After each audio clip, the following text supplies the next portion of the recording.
We are here at the Little Glen boat launch, where most of us access the lake, whether we launch our own boat, whether we have a marina launch our boat, or whether we're one of the 20 states that people visit from to come recreate on Glen Lake.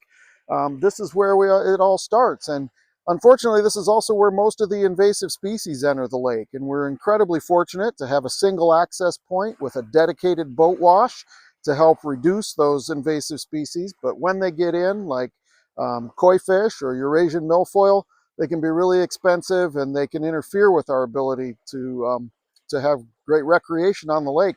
They also interfere with the native food chains, and it's the diversity of those food chains that keeps our lake really healthy.